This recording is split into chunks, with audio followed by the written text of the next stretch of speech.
சிராப்பள்ளி மலைமேவும் தட்சிணாமூர்த்தி அருள் நல்கப் பெற்று பராபரமும் எந்நாடும் பைங்கிழியும் பல பாவும் பாடிப் பாடி தராதல மானிடர்க்கு எல்லாம் தன்னமிர்தாய் தந்தருளும் தாயுமான நிராமயனார் அருள் பெரிய கவிதையினால் பொருள் அதனை நினைந்து வாழ்வான்.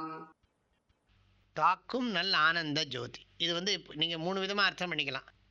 கடவுளுக்கு அர்த்தம் பண்ணலாம், குருவுக்கு அர்த்தம் பண்ணலாம், அல்லது நம்முடைய சைத்தன்ய ஸ்வரூபத்துக்கு இதை அர்த்தம் பண்ணிக்கலாம். எந்த அர்த்தம் பண்ணாலும் அது இடம் கொடுக்கும். தாக்கும் நல் ஆனந்த ஜோதி. நல்ல ஆனந்தம்ங்கிறதுலேருந்தே தெரியுது, மற்றதெல்லாம் கெட்ட ஆனந்தம்னு ஒன்று இருக்குன்னு. நல்ல ஆனந்தம்னாலே கெட்ட ஆனந்தம்னு ஒன்று இருக்குன்னு தெரியுது.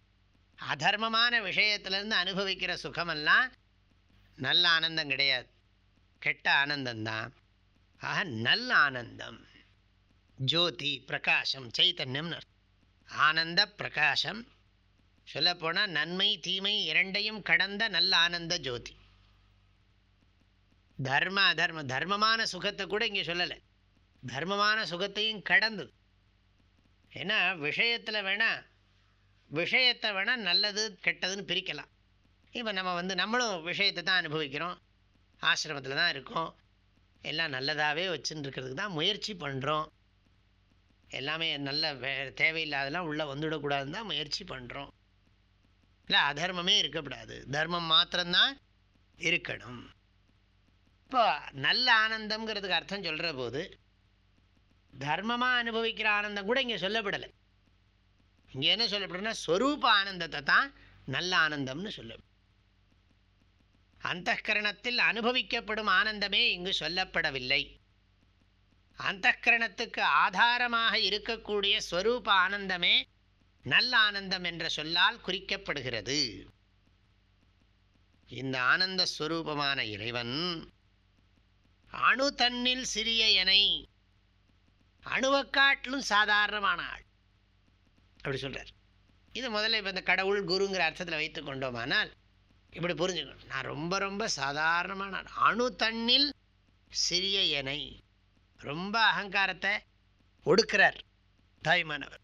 அணுவை காட்டிலும் சிறியேன், அணுவிலும் சிறியேன் எனை தன் அருளால், தன்னுடைய அனுகிரகத்தினால என்ன பண்ணார்னா பூரணம் ஆக்கினார். ரொம்ப ரொம்ப அணுவை காட்டிலும் சிறியவனாக இருந்த என்னை பூரணமாக்கினார்னா எவ்வளோ அர்த்தம் இருக்கு பாருங்க. நான் ரொம்ப அல்பமான ஆள், அல்பத்திலும் அல்பம், அல்பாத் அல்பதரம் ஜேயம். அதனால் அல்பத்திலும் அல்பமான ஆள் நான். என்னை என்ன பண்ணிட்டார்னா பரிபூர்ணன் ஆக்கிவிட்டார்.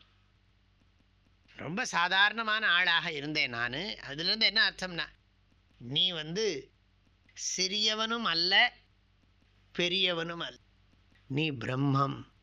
சிறியது பெரியதுங்கிறதெல்லாம் உலகத்தில் தான், நீ பரிபூர்ண பிரம்மன் அப்படிங்கிற உண்மையை குருநாதர் உணர்த்தினார் என்பது கருத்து. தந்தை தாயும் நீ, என் உயிர் துணையும் நீ, சஞ்சலமது தீர்க்க வந்த தேசிக வடிவு நீ, உனையலால் மற்றொரு துணை காணேன், அந்தம் ஆதியும் அளப்பரும் ஜோதியே, ஆதியே அடியார்த்தம் சிந்தை மேவிய தாயுமானவனும் சிரகிரி பெருமானே. ஓம்.